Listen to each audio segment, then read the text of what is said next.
In the smoky, cold air of a December morning in 1520, a bonfire raged outside the Elster Gate in Wittenberg, Germany. The flames danced and crackled, hungrily devouring books and papers. Among the burning documents was a papal bull, a formal declaration from the Pope, but this was no ordinary book burning. The man who threw the bull into the fire was none other than Martin Luther, a monk and professor who had already shaken the foundations of the Catholic Church.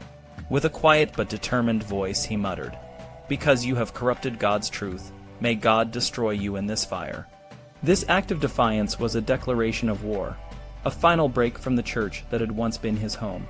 It was the moment when Martin Luther transformed from a humble monk into a revolutionary leader, and it marked the beginning of one of the most tumultuous periods in European history. Martin Luther was born in 1483 in Eisleben, a small town in what is now Germany. His father, Hans, was a miner and later a smelter, and he had big dreams for his son.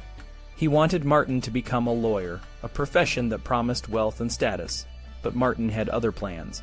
In 1505, at the age of 21, he was caught in a thunderstorm and nearly killed by a bolt of lightning. Fearing for his soul, he made a vow to St. Anne, the patron saint of miners, that if she saved him, he would become a monk.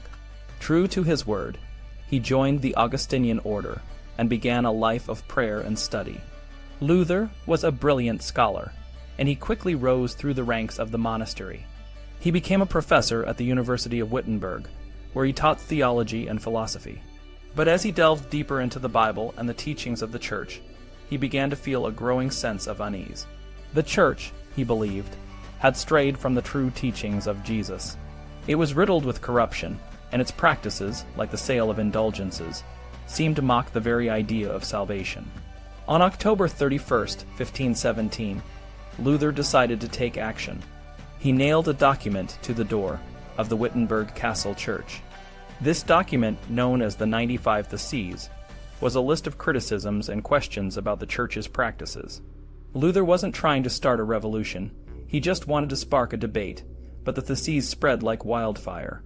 Thanks to the recent invention of the printing press, copies of the document were quickly distributed throughout Germany and beyond.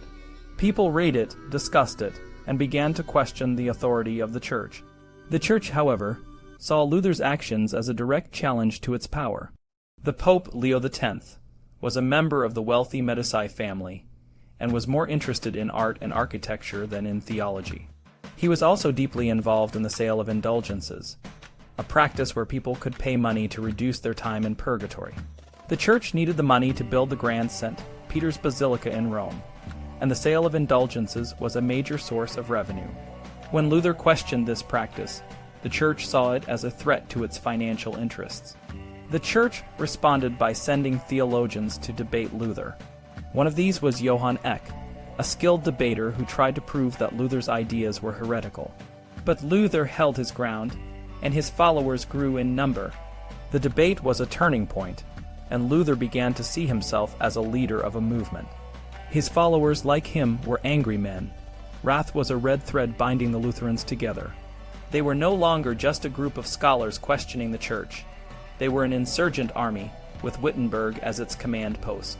The Church's response to Luther's growing influence was to issue a papal bull, Exsurge Domine, on June 15, 1520. The bull condemned 41 of Luther's declarations and ordered the burning of his works. It gave Luther 60 days to recant and return to the Church. But Luther, now fully committed to his cause, refused. He responded with a series of caustic pamphlets, and when he heard that his books were being burned in Rome, he decided to take a dramatic stand.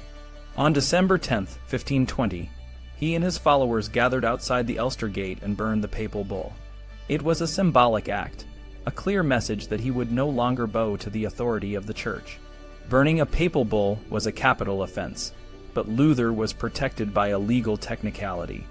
The bull was supposed to be delivered to him personally, and the 60-day countdown didn't start until he received it. Due to the delay caused by German archbishops in Rome, who were sympathetic to Luther's cause, the bull didn't reach him until October 10th. By the time the Church realized its mistake, Luther had already gained too much support. The delay gave him the time he needed to rally his followers and spread his message even further. The Church, however, did not give up. On January 3, 1521, Luther was officially excommunicated. The Pope declared him a heretic and a fugitive from the Church. All Christians were forbidden to listen to him, speak to him, or even look at him. In any community where he was present, religious services were to be suspended. Kings, princes, and nobles were commanded to banish him from their lands or deliver him to Rome. But Luther was not alone. He had powerful allies, including Frederick the Wise, the Elector of Saxony, who protected him and allowed him to continue his work. In April 1521, Luther was summoned to the Diet of Worms, a meeting of the Holy Roman Empire's leaders. The Emperor Charles V wanted Luther to recant his teachings, but Luther, standing before the most powerful men in Europe, refused. He famously declared, "Unless the first am convinced by the testimony of the Scriptures or by clear reason, I cannot and will not recant anything, for to go against conscience is neither right nor safe. Here the first stand, I can do no other. God help me, amen." Luther's refusal to recant only strengthened his position. He was now seen as a hero by many, a man who stood up to the corrupt church and the powerful empire. The Diet of Worms ended without a resolution, and Luther was allowed to leave under the protection of Frederick the Wise. The following years saw the rapid spread of Lutheranism throughout Germany and beyond. Luther continued to write and preach, and his ideas inspired a wave of religious and social reform. The Reformation, as the movement came to be known, had far-reaching effects.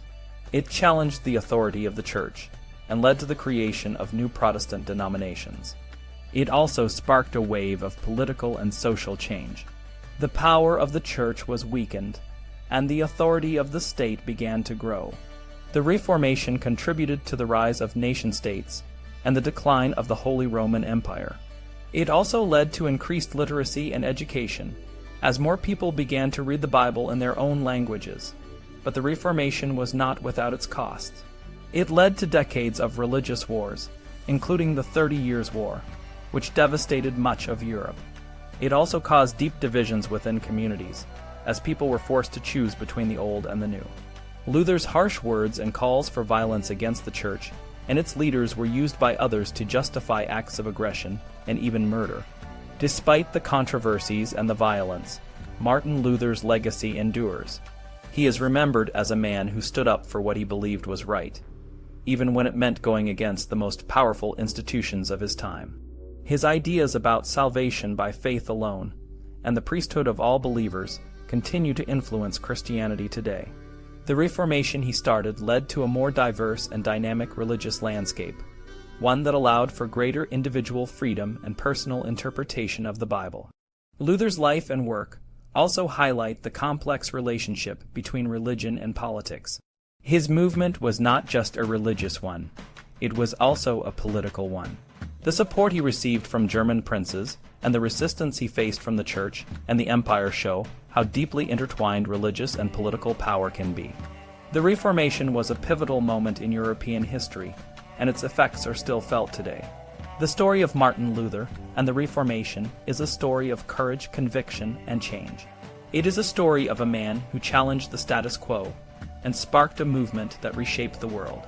Luther's act of burning the papal bull was a symbolic moment, a clear break from the past and a bold step into the future. It was a moment that showed the power of ideas and the strength of a man who was willing to stand up for what he believed in, no matter the cost. The Reformation he started may have been controversial, but it was also a turning point in history, one that continues to shape the world we live in today.